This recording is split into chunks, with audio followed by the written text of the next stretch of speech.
Hello friends, welcome to प्रतियोगिता दर्पण। मैं हूं प्रशांत। आज हम बात करने जा रहे हैं हिरोशिमा एआई प्रोसेस के बारे में। कुछ ही दिन पहले एनुअल G7 समिट होता है हिरोशिमा जापान में, और वहां पे हिरोशिमा एआई प्रोसेस इनिशिएट किया जाता है। और हिरोशिमा एआई प्रोसेस से ये उम्मीद की जाती है कि आर्टिफिशियल इंटेलिजेंस के रेगुलेशन में ये एक बहुत इंपॉर्टेंट, एक सिग्निफिकेंट स्टेप होगा। आइए डिटेल से जानते हैं कि हिरोशिमा एआई प्रोसेस क्या है।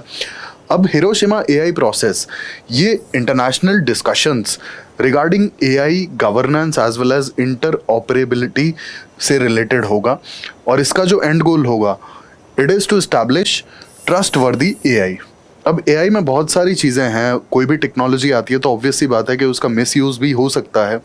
तो यहाँ पे एक ट्रस्ट वर्दी एआई इस्टेब्लिश करना बहुत ज़्यादा ज़रूरी है, और हिरोशिमा एआई प्रोसेस का ये सबसे पहला एम होगा। इसके बाद Hiroshima AI process generative AI के प्रोमिनेंस को एक्सेप्ट करता है, और ये रिकॉग्नाइज करना बहुत ही ज़्यादा ज़रूरी है। रीज़न बीइंग, जेनरेटिव एआई ये वो आर्टिफिशियल इंटेलिजेंस है जिससे कंटेंट डेवलप किया जा सकता है, कंटेंट जनरेट किया जा सकता है। एग्जाम्पल के लिए आपका चैट जीपीटी। तो इसकी प्रोमिनेंस को, इसकी इंपॉर्टेंस को और इसके मिसयूज़ को, सारी चीज़ों को रिकॉग्नाइज करना बहुत ही ज़्यादा ज़रूरी है। हाल फिलहाल में जिस तरीके से ये ग्रो कर रहा है और इसकी प्रोमिनेंस बढ़ती चली जा रही है, हिरोशिमा एआई प्रोसेस ने इसकी प्रोमिनेंस को रिकॉग्नाइज कर लिया है। अब ये कैसे काम करेगा? Basically Hiroshima AI process international organisations जैसे OECD as well as GPAI इनके साथ मिलकर काम करेगा, और इसका जो ऑब्जेक्टिव होगा, it will be to uphold the democratic values, fairness as well as accountability, transparency and safety of AI technologies.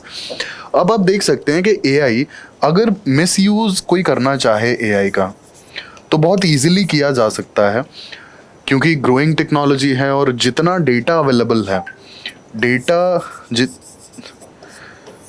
जितना डेटा अवेलेबल है उतने डेटा के बेसिस पे कोई भी मिसयूज बड़ी आसानी से हो सकता है। अब एआई आपका है ही क्या? एआई आपका बेसिकली, आप अपने मशीन्स को ह्यूमंस की तरह सोचना और डिसीजन लेना सिखाते हैं। बेसिकली आपका जो कंप्यूटर साइंस का ब्रांच है। अब हिरोशिमा एआई प्रोसेस की अगर हम वर्किंग की बात करें, तो ये OECD as well as GPAI जैसे इंटरनेशनल ऑर्गेनाइजेशंस के साथ में कोऑर्डिनेट करेगा, इनके साथ मिलकर काम करेगा। इसके बाद जो मेन ऑब्जेक्टिव्स हैं, they are to uphold the democratic values, fairness, accountability, transparency and safety of AI technologies. अब बेसिकली एआई है क्या? Artificial intelligence.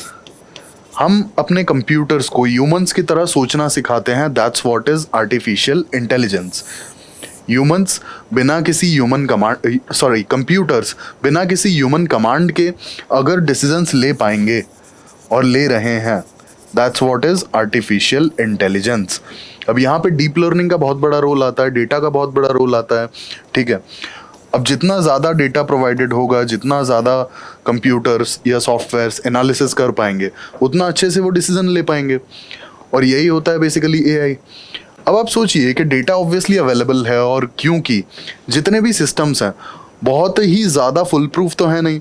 सपोज अगर सिस्टम हैक हो जाते हैं और सारा डेटा लीक हो जाता है, तो इस लीक्ड डेटा को एआई यूज़ करके काफ़ी ज़्यादा मिसयूज़ किया जा सकता है। एग्जाम्पल अगर हम इसका देखें तो बहुत छोटा सा एग्जाम्पल है, हालांकि दैट्स लाइक डीप फेक।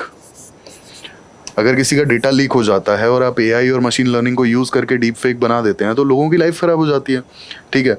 क्या चीज़ रियल है और क्या फेक है, बहुत मुश्किल से पता पड़ता है डीप फेक में, और जब तक पता पड़ता है तब तक बहुत देर भी हो चुकी होती है। तो ये इसका बेसिक ऑब्जेक्टिव है हिरोशिमा एआई प्रोसेस का, to uphold the democratic values, fairness, accountability, transparency as well as safety while governing the AI। अब यहाँ पे हम challenges की बात कर लेते हैं। क्या challenges हैं, क्या problems हैं? challenges यहाँ बेसिकली सबसे पहला जो challenge आता है वो आता है G7 कंट्रीज की जो डिफरेंट अप्रोचेस हैं वो। अब G7 कंट्रीज बेसिकली आपकी USA, UK, France, Germany, Italy, Canada, Japan, आपकी ये सारी जो G7 कंट्रीज़ हैं। अब अगर आप देखें, Asian country, American, European, American, basically north America.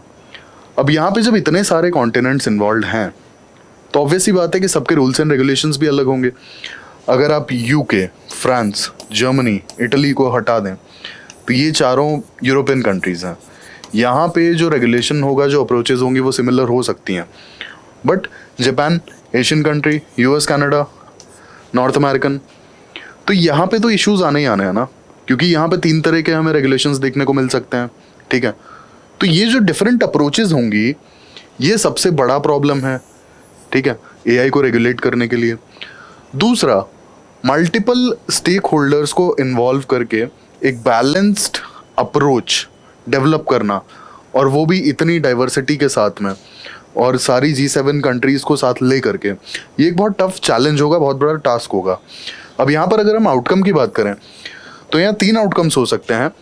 सबसे पहला आउटकम इसमें आएगा कि G7 countries despite that divergent approaches एक नॉर्मल, एक shared norm, principle as well as guiding values को इस्टेब्लिश कर दें।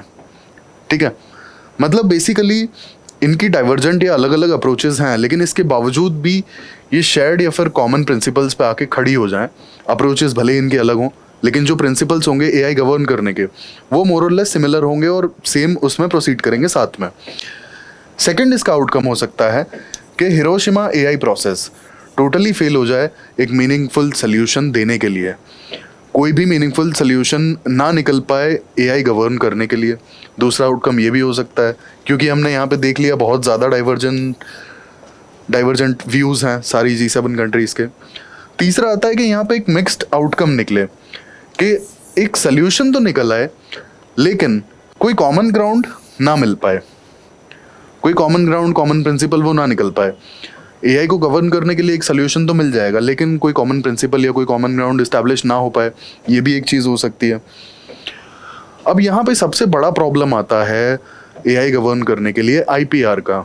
IPR is basically intellectual property rights. अब आईपीआर का इशू यहाँ पर आना ही आना है। इसका रीज़न है जो एम्बिग्विटी।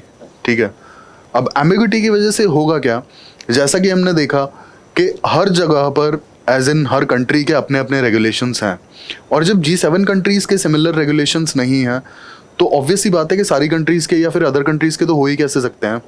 ठीक है, तो यहाँ पे सबसे बड़ा इशू आता है कि जो एम्बिग्विटी है वो यहाँ सबसे बड़ा इशू है।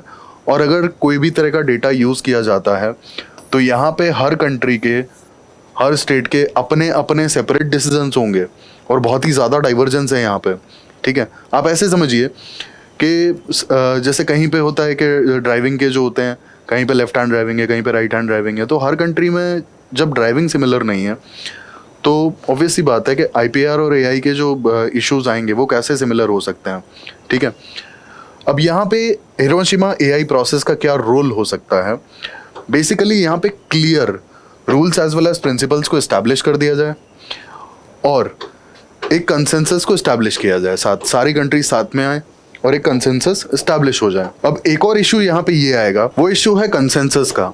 अब बेसिकली हिरोशिमा एआई प्रोसेस एक फेयर यूज डॉक्ट्रिन इस्टेब्लिश करने में हेल्प कर सकता है, जहाँ पर आईपीआर इशू आए ही ना, और कुछ ऐसी एक्टिविटीज़ हों जैसे कि एजुकेशनल पर्पस, जिनके लिए बिना आईपीआर इश्यूज़ के चीज़ें और डेटा यूज़ किया जा सके।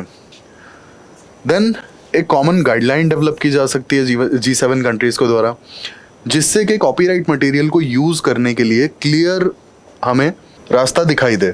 अब ग्लोबल गवर्निंग की बात कर लेते हैं यहाँ पे, कि क्यों हम इतनी देर से बात कर रहे हैं कि यहाँ पे सारी कंट्रीज़ का गवर्निंग का तरीका अलग है, बहुत ज़्यादा डाइवर्जेंस है।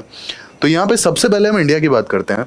फ़िलहाल के लिए इंडिया में नीति आयोग ने एआई से related national strategy for artificial intelligence को रिलीज़ किया था, और इसमें जो बेसिक एम था that was AI for all. अब यहाँ पे एआई फॉर ऑल का बेसिक मतलब था कि एआई का किसी तरह का मिसयूज़ ना हो और एआई का safe as well as responsible use किया जा सके। सेकेंडली हम यूएस की बात कर लेते हैं। यूएस में एआई बिल ऑफ राइट्स आईबोर इन 2022 इट वाज रिलीज्ड, एक ब्लूप्रिंट रिलीज़ किया गया था, और यहाँ पर harms economic as well as civil rights और प्रिंसिपल्स एआई से रिलेटेड इन्हें नोट डाउन किया गया। इसके बाद चाइना की बात कर लेते हैं। तो चाइना ने नेशनली बाइंडिंग रेगुलेशंस को रिलीज किया था एआई से रिलेटेड। और अगर यूरोपियन यूनियन की बात करें तो मई 2023 में यूरोपियन पार्लियामेंट ने आर्टिफिशियल इंटेलिजेंस एक्ट का ड्राफ्ट रिलीज किया, जिसका काम सिस्टम जैसे कि एआई, चैटबॉट, चैट जीपीटी, इनको रेगुलेट करना है, जिसका बेसिक एम।